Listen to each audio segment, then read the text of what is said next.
serpientes murmuró muy cerca de ti, un ángel llegando para recibir todas tus oraciones y llevarlos al cielo. Así abre el corazón y comienza a alabar el gozo del cielo, todo sobre el altar, el ángel llegando y bendición en sus manos.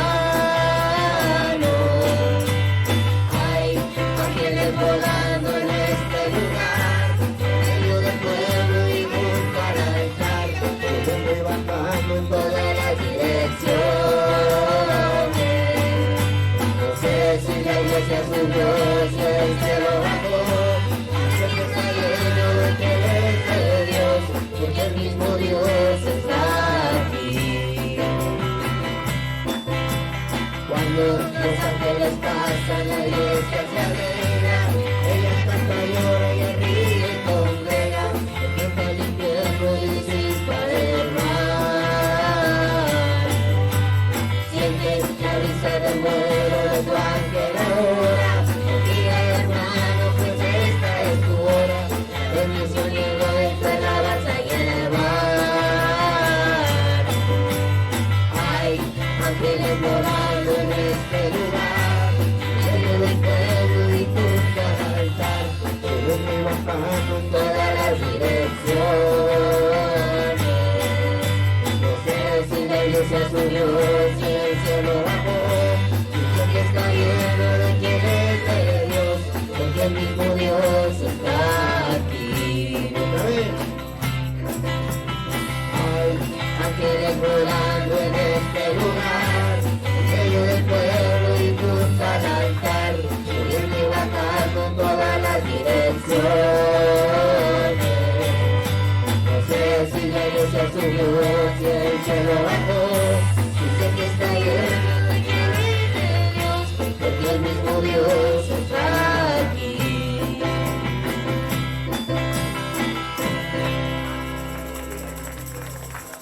Aleluya, Señor. Señor. Pueden tomar su asiento, hermanos. Primeramente yo quiero leer este salmo, me gusta.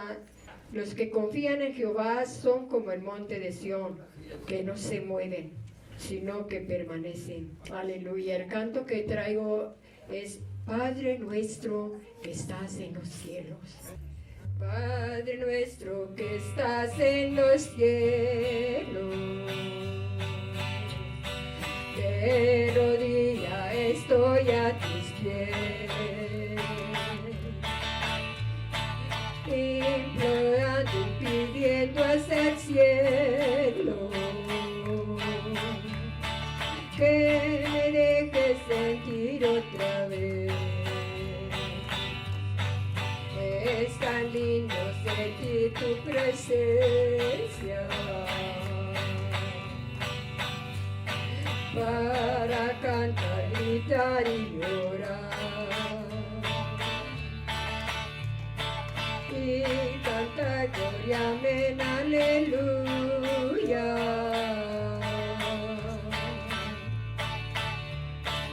A tu nombre así glorificar. Al sentir tu presencia yo lloro. No es tristeza, tampoco es dolor.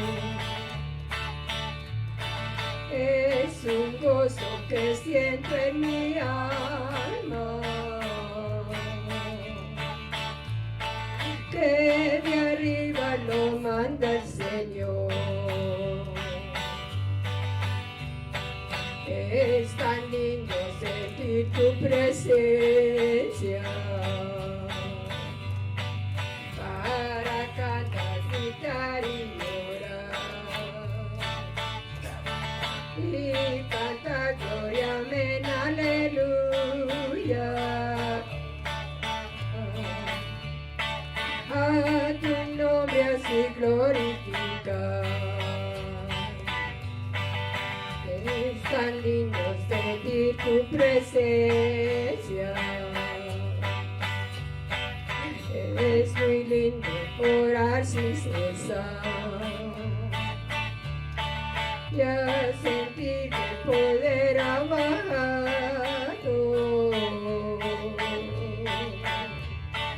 Cuando en lenguas espero yo hablar, es tan lindo sentir tu presencia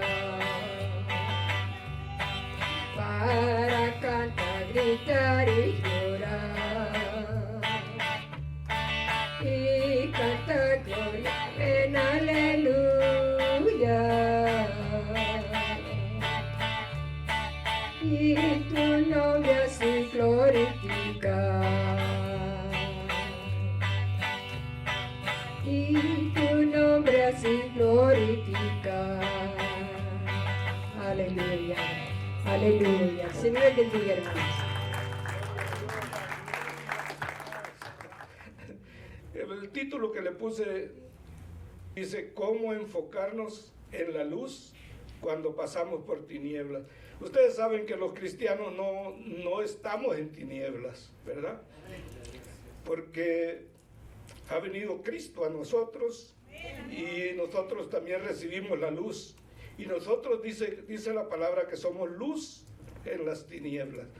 Así es que si somos cristianos, ¿verdad? Nosotros miramos que esto no hay en nosotros, eso. Tinieblas no hay porque somos luz. Entonces, ¿cómo enfocarnos en la luz cuando estamos en tinieblas? Porque siempre el cristiano pasa por tinieblas. No vive, no es la vida en sí, no es el vivir del cristiano, vivir en tinieblas, ¿verdad? Porque ya conocimos a Cristo y tenemos la luz. Entonces, yo escribí algo aquí que dice: todos enfrentamos desafíos en nuestra vida, en ocasiones. No siempre, pero siempre en ocasiones tenemos desafíos, tenemos muchas circunstancias en contra de nosotros. Se nos dificulta comprender por qué esas pruebas han ocurrido. En esos momentos pueda que nos sintamos agobiados, ¿verdad? Confundidos, hasta solos, pero porque las circunstancias toman el control de nosotros y no podemos sentirnos a gusto, no tenemos paz. Entonces nos sentimos solos porque se nos ha olvidado que no estamos solos. Cristo nos prometió estar con nosotros hasta el fin del mundo, ¿sí? Pero las circunstancias a veces son grandes y no podemos ver más allá de los problemas. Pero pues mientras estamos en medio de las pruebas, no podemos entender lo que Dios desea alcanzar por medio de esas dificultades. Pero yo encontré que la Biblia nos asegura que el Señor desea lo mejor para nuestras vidas. Y que para toda obra de Él en ese tiempo, es el tiempo de tribulaciones, de pruebas, incluso en las tinieblas, en las dificultades, es para nuestro bien. Y recordemos que como creyentes en Cristo, no vivimos en las tinieblas del pecado, ¿verdad? El Señor permite para que seamos moldeados. El Señor permite que enfrentemos pruebas y tribulaciones. Pero como ya tenemos el ayudador, el Espíritu Santo está con nosotros, Él nos enseña, nos guía, nos da la salida de ese problema. Y con esto quiero que recordemos una historia de la Biblia, la historia de José. José, el hijo de Jacob, ¿verdad? Porque hay otro José, el hijo de Jacob. pero que nos enfoquemos desde cuando tenía 17 años hasta los 30 años de edad. Yo pienso que este muchacho pasó por tribulaciones, como todos sabemos la historia de él. En la vida de José, los hermanos, por una razón u otra, lo odiaban, llegaron a odiarlo, a pesar de que era su hermano y que era el menor. Nosotros, si hemos tenido más de un hermano, sabemos que el menor le damos más cariño, más aprecio, pero en esta ocasión aquí vemos que lo odiaban los hermanos. Pero todo venía a ser para el bien de la humanidad, para el bien del pueblo, para el bien de la familia. Era un proceso que José tenía que pasar. Y por esa razón, José pasó a tribulaciones. Si ustedes buscan en Génesis 37, bueno, son 5 capítulos que pienso que no vamos a tener tiempo para leerlos. En casa lo pueden hacer. Génesis 37 hasta el 41 son capítulos, no son versículos.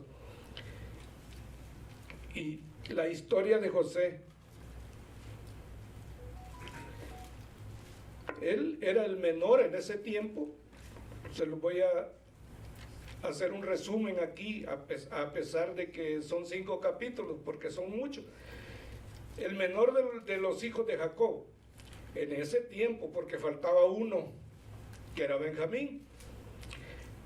Y vemos que el menor de Jacobo lo mimó, como decimos nosotros en El Salvador, lo mimó o lo cuidaba, lo quería o lo amaba más que los otros, que eso no tenemos que hacerlo nosotros, ¿verdad? Hacer diferencia en los hijos, porque afecta a la familia, afecta al resto. Tuvo sueños de los manojos y el sol, la luna y 11 estrellas, que ustedes han de recordar cuando el pastor nos ha predicado de esto, de lo que pasó, de lo que era José. Entonces, tuvo una túnica que el papá le regaló. Estoy contándoles la historia para refrescar un poco, ¿verdad?, ese mensaje. La túnica de muchos colores, que nosotros sabemos que esa túnica no cualquiera la tenía, era especial. Los hermanos de él no tuvieron algo así, pero Jacobo amaba tanto a ese hijo, ¿verdad?, porque lo había tenido en la vejez, y él le daba más realce a ese hijo que había tenido, a José. Y los hermanos, por causa de ese hijo que tanto amaba y que era el menor y que tenía más privilegios que ellos, lo llegaron a odiar tanto, que hasta planearon matarlo. Y luego en lugar de matarlo, pues hay 2 hermanos que abogaron por él, que fue Rubén y Judá. Abogaron por él y dijeron, no, mejor no hay que matarlo, ¿verdad? Hay que deshacernos de él y vendámoslo por esclavo y así nos deshacemos de él. Y en ese tiempo fue comprado por Potifar. Era un oficial con mucho poder de Egipto. Después de que era esclavo, él llegó a ser un sirviente fiel, y como Dios siempre estaba con él, entonces él prosperaba. Potifar lo llegó a querer y lo puso de mayordomo de todo lo de él. Fue tentado por la esposa de Potifar. Tampoco él cayó allí, ¿verdad? Él corrió, según la historia, él corrió de ahí, dejando hasta su ropa ahí con ella. Y eso fue terrible porque también eso le costó la cárcel por no haber caído en la tentación. Interpretó sueños estando en la cárcel, al copero y al panadero del rey, ¿verdad?, de Faraón. Y pues vemos que acertó con esos sueños porque Dios estaba con él. Sí. Entonces, interpretó el sueño de Faraón, pero para cuando llegó a interpretar el sueño de Faraón, habían pasado, pienso que 2 años, y pues en ese tiempo él esperando que los que había salvado con ese sueño que le había interpretado, iban a devolver el favor y no lo hicieron. Pues uno murió y el otro se le olvidó.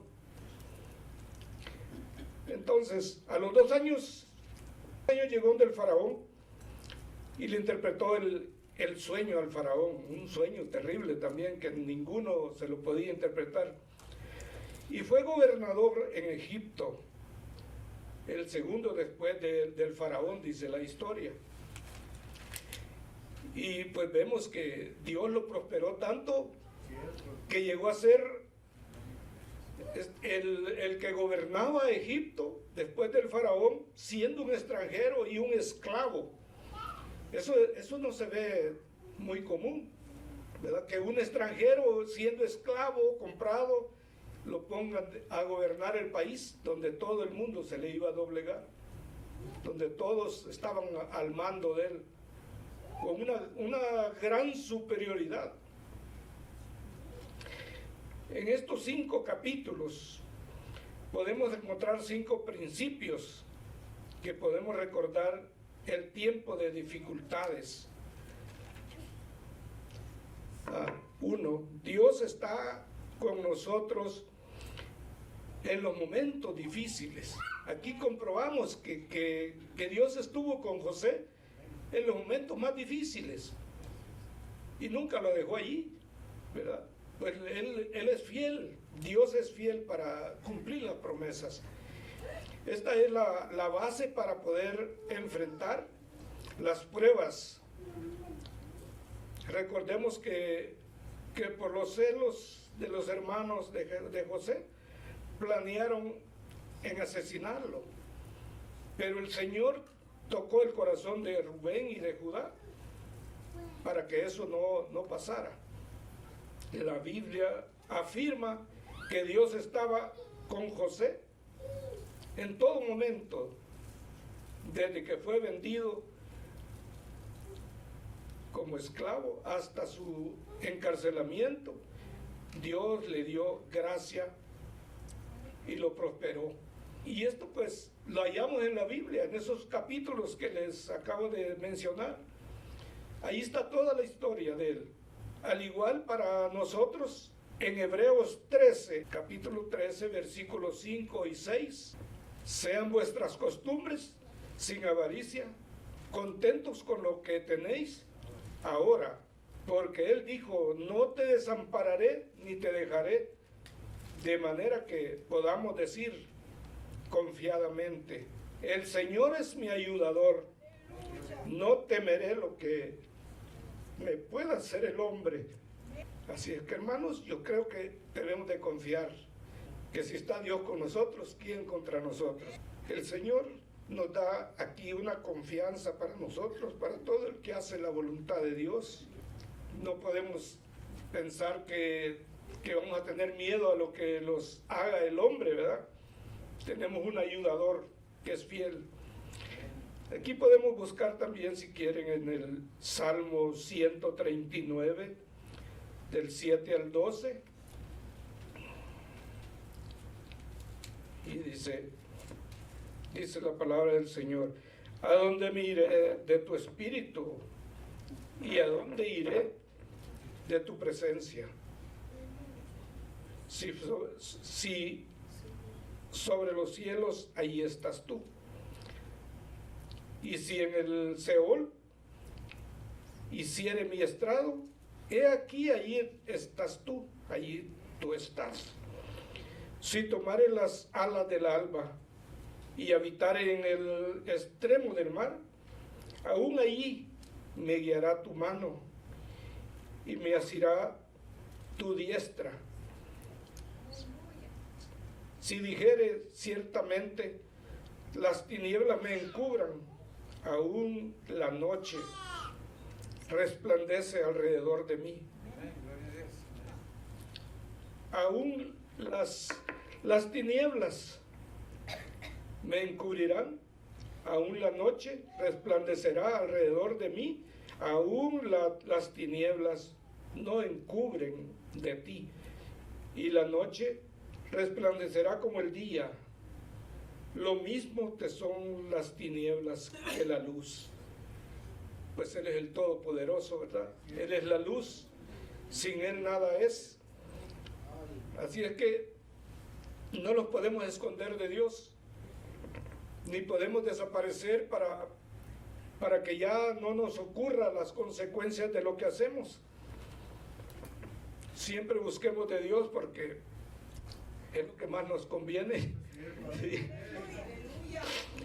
Dios permite los tiempos difíciles de aflicción por una razón que nosotros no entendemos por qué razón lo hace, que Él permite. A veces cuando no conocemos de Dios entendemos menos por qué Dios permite esas cosas. Hay muchas personas que todavía están haciendo la pregunta, ¿verdad? Dicen, ¿por qué Dios permitió esto? ¿Por qué mi hijo se murió? ¿Por qué mi mamá se fue?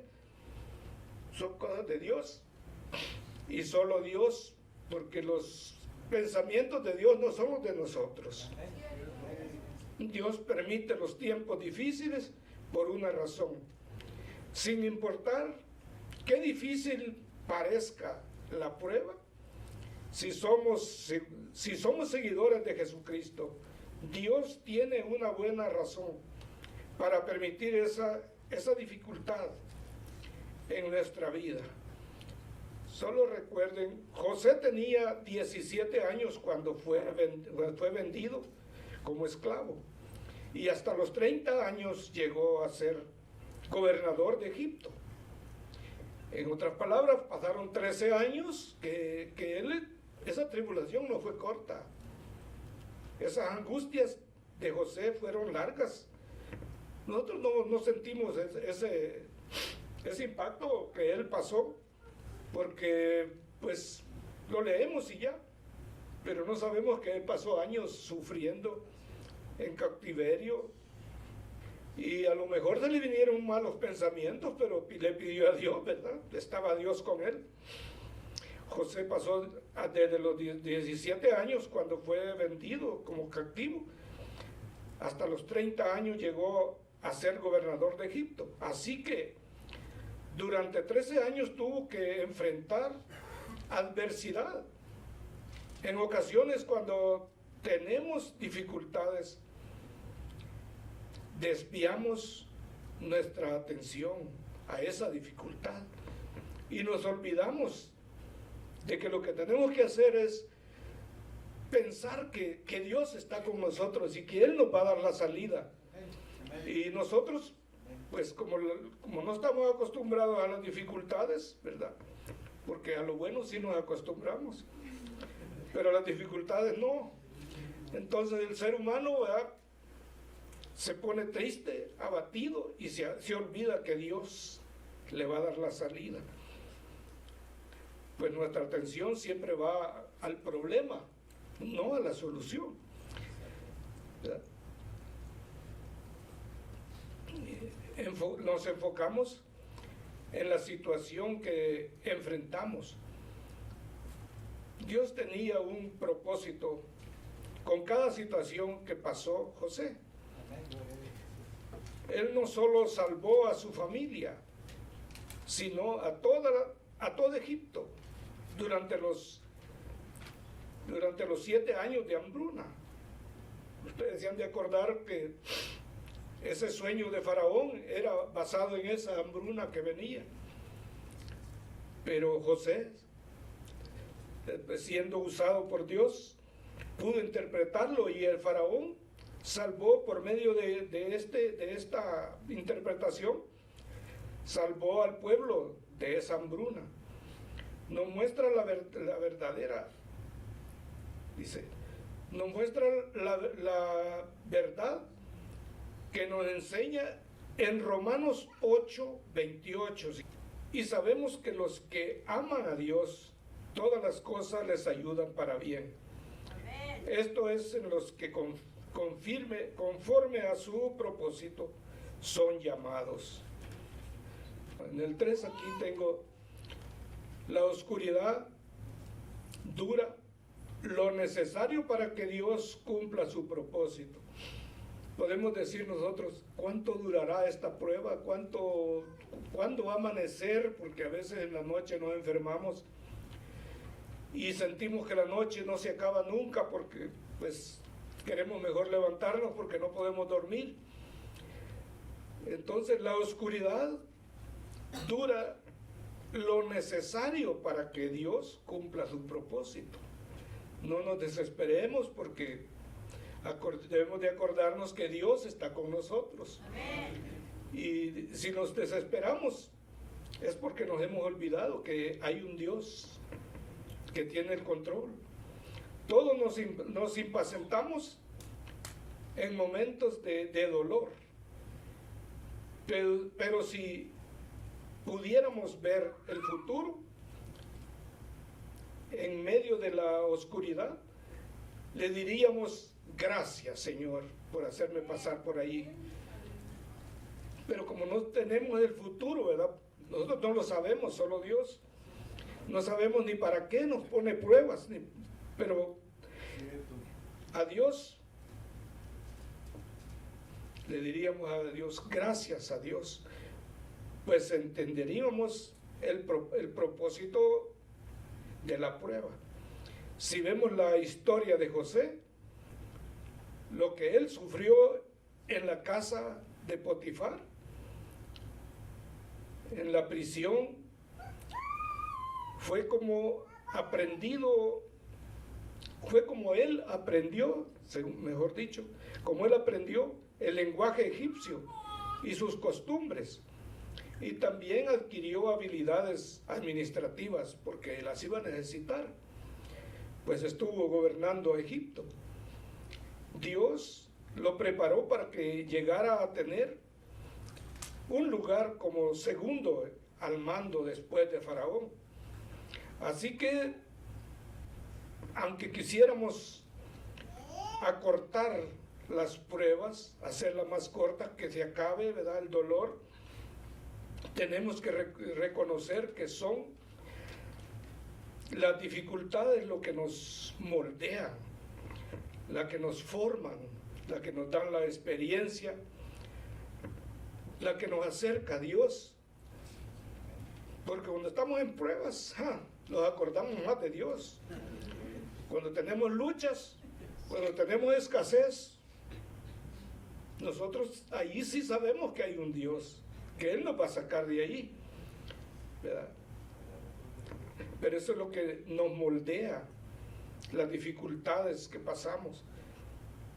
Debemos rendir nuestra voluntad a Dios y decirle que nos mantenga en ese lugar hasta cumplir su propósito. Eso sería lo que nosotros tendríamos que decirle a Dios, ¿verdad?, cuando pasamos por esas luchas. Aún en los momentos sombríos caminamos hacia la luz, porque los que amamos a Jesús conocemos que las pruebas y las luchas, ¿verdad?, nos acercan a Él y veremos la luz en el camino. Dios tiene un plan perfecto para nuestras vidas. Tenemos que obedecer aún cuando tomar la decisión correcta se nos haga difícil, porque a veces decirle amén a Dios a veces es difícil. A veces decirle a Dios: gracias, Señor, porque me tenés en pruebas, creo que muchos no lo hacemos. Mejor solo esperamos y sufrimos. Se nos olvida que Dios es el que nos va a sacar de allí. Si al final del túnel no vemos la luz, puede ser que estemos en la dirección equivocada. Así es que ojalá que nos sirva un poco esta lectura. No nos enfoquemos en la oscuridad, sino hay que fijar nuestra mirada como dicen Hebreos, el actor y consumador de la fe. A ese fijar la mirada. Dios no ilumina todo el camino al mismo tiempo, sino que alumbra lo suficiente para que demos un paso a la vez. Que pues Dios no ilumina todo el camino para que nos aclare la vida y que ya la tenemos realizada. No, porque nosotros no valoráramos la vida que nos da. Del Salmo 119 dice: lámpara es a mis pies tu palabra y lumbrera a mi camino. A mí esto me trae a mi pasado cuando yo era niño, que a veces me juntaba con mis amiguitos allá en la plaza y pues como es un lugar tropical, venían unas tormentas terribles y allá sí se miran las estrellas en la noche, porque como es oscuro, yo me acuerdo que venían las tormentas y pues oscurecía todo, que ni las manos veíamos y teníamos que correr a la casa porque venía el agua y yo corría, pero me paraba esperando el relámpago para dar el siguiente paso. Esto es lo que me acuerdo yo, que Dios me iluminaba cada paso que daba, ¿verdad? Pero aún no lo sabía. Hoy me doy cuenta que eso hizo Dios conmigo. Lo que aprendemos en oscuridad debemos compartirlo en la luz, ¿verdad? Esto dice su palabra. ¿Cómo demostrar, cómo enseñar lo que aprendemos, lo que vivimos, la experiencia que tomamos cuando estamos en pruebas? Es bueno que testifiquemos, es bueno que le digamos al otro: yo pasé por ahí, no te preocupes, Dios me sacó, te sacará también a ti. Eso es compartir en luz, porque ya no andamos en oscuridad. José había recibido una familia, había crecido en una familia que creía en Jehová, pero de pronto se encontró en medio de una sociedad idolatra. Al interpretar el sueño de Faraón, en ninguna manera José ocultó su fe. Él nunca ocultó su fe en el único Dios verdadero. Y eso lo podemos ver en el capítulo 41 de Génesis. Ahí se encuentra todo esto, ¿verdad? Cuando dice que él no se apartó de la palabra, él siempre estuvo con esa fe genuina. El Señor ha ido edificando sus principios en nuestras vidas y desea que compartamos con otros esas verdades, dar nuestro testimonio, pero nosotros debemos poner a disposición del prójimo los momentos en los momentos más sombríos. Traigo una reflexión aquí.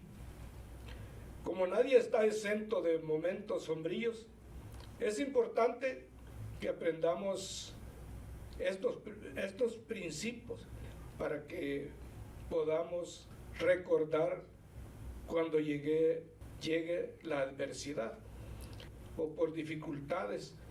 Anhelemos escuchar que Dios está con nosotros y que el tiempo nos va a dar la razón al fin.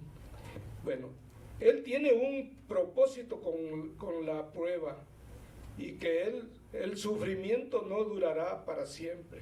El dolor dura un tiempo, es temporal, pero la misericordia de Dios es toda la vida, ¿verdad? Es para siempre. Sin embargo, las bendiciones de Dios no están garantizadas para todos, solo son para aquellos que han reconocido a Cristo como su Salvador personal. Los que lo rechazan como hijo de Dios no pueden apropiarse de esas bendiciones. Si usted es una persona que necesita las bendiciones de Dios, que quiere acercarse a Dios, tiene que dar primero ese paso de fe. Es que deposite su confianza en Cristo Jesús como su Salvador. Reconozca que ha pecado y confiese en Cristo Jesús, que Cristo Jesús murió en la cruz para ocupar su lugar y salvarlo de la deuda de su pecado. Es en ese momento cuando los derechos, privilegios, bendiciones y promesas que pertenecen a los hijos de Dios también pueden ser suyas. También formará parte de la familia de Dios. Ese es un paso quizás el mejor paso que podemos dar, ¿verdad? No es un paso cuando nos casamos el mejor, no es un paso cuando hacemos un cambio de novia o de novio, ¿verdad? No es ese el mejor paso.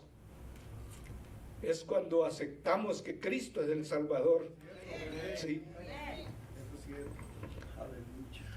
Hay unos paralelos aquí entre José y Jesús. Un pastor de ovejas de su padre, eso era José. Y que es el Dios verdadero de nosotros. Dice en Juan 10:11, dice, yo soy el buen pastor, ¿verdad? Entonces quiere decir que tenían una similitud. Su padre lo amó profundamente a José. ¿Y qué dijo el padre a Jesús? Este es mi hijo amado, en quien tengo complacencia. Miremos aquí en Mateo 17:5 si quieren, pero hay muchos versículos, no les va a quedar tiempo. Planearon dañarlo. Miremos en Juan también, Juan 11:53. Allí explica cómo los fariseos quisieron dañarlo, quisieron hacerle daño. Le quitaron la túnica. Sus hermanos a José le quitaron la túnica. Hicieron constar que unos animales lo habían destrozado. Echaron suerte. En Juan 19:23 al 24, aquí habla de lo que le pasó a Jesús, ¿verdad? Le quitaron la túnica y echaron suerte sobre ella. Llevado a Egipto. En Mateo 2:14-15, también allí nos dice que María y José llevaron a Jesús para defenderlo de que lo matara el Herodes. Estaba tiernito y lo llevaron para cuando mataban todos los niños en Israel. Herodes los estaba matando y tuvieron que irse para Egipto.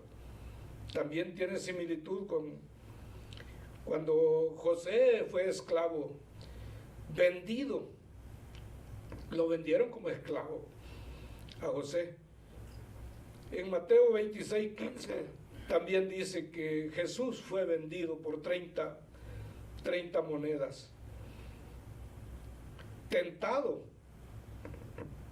pues la mujer de Potifar, ¿verdad?, tentó a José y él no aceptó, él mejor corrió.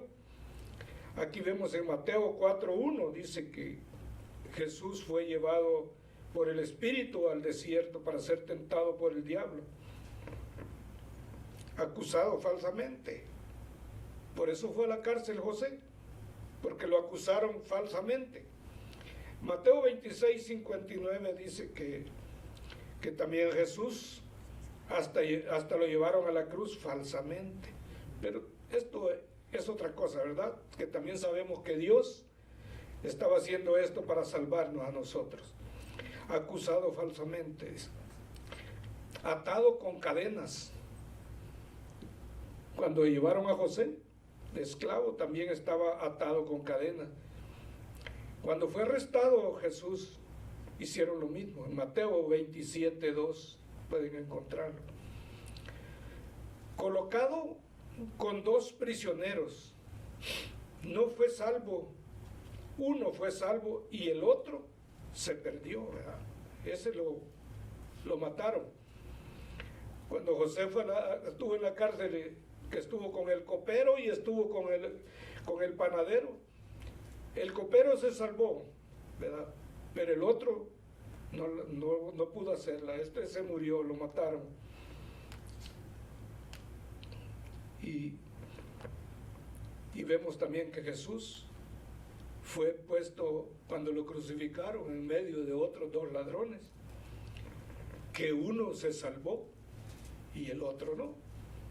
Entonces, otra similitud. Exaltado después del sufrimiento. Después de que todo lo que sufrió, José fue hecho segundo después de Faraón. Aquí en Filipenses 2, del 9 al 11, van a encontrar lo que le pasó también a Jesús. Después de que él sufrió tanto, también resucitó, también se fue exaltado, ¿verdad?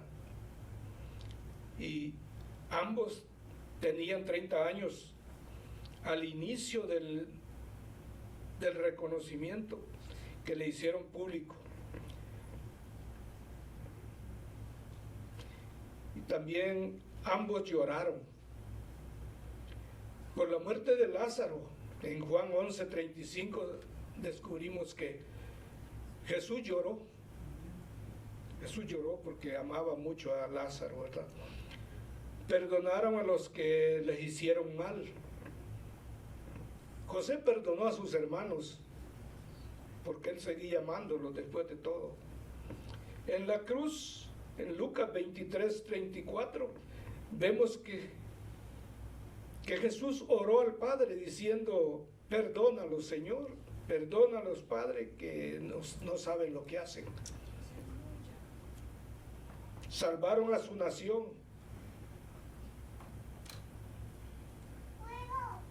Y en Mateo 1:21, bueno, aquí podemos ver, y le dijo a María que este era el Salvador del mundo, el Salvador de toda la humanidad.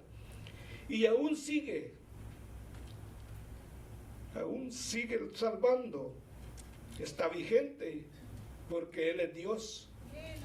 Él sigue salvando a todo aquel que se acerca y cree en Él. Así es que esta es la esperanza que tenemos en ese Cristo que tiene el amor verdadero para su pueblo, que algunos todavía no saben que los ama.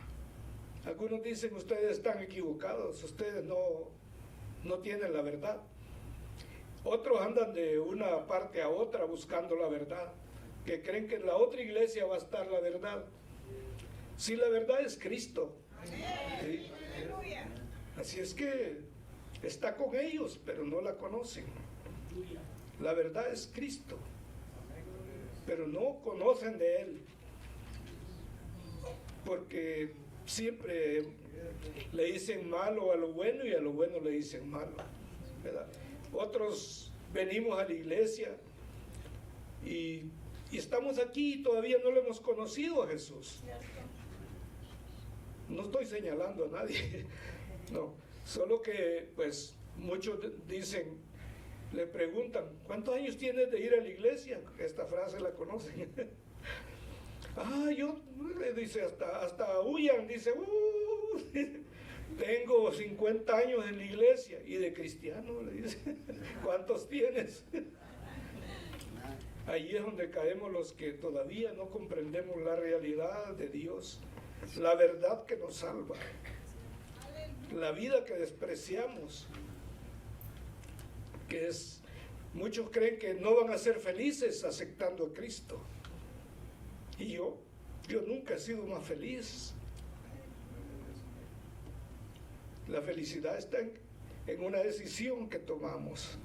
Sí, buscar a Jesús, aceptar de Él sus mandatos, sus decretos. Y pues que no es fácil. Los caminos a Dios solo es uno y es estrecho, ¿verdad? De ahí los demás hay muchos caminos anchos, pero esos, como dice la Biblia, hay caminos que al hombre le parecen rectos y su fin es de muerte. Bueno, hermano, Dios le bendiga.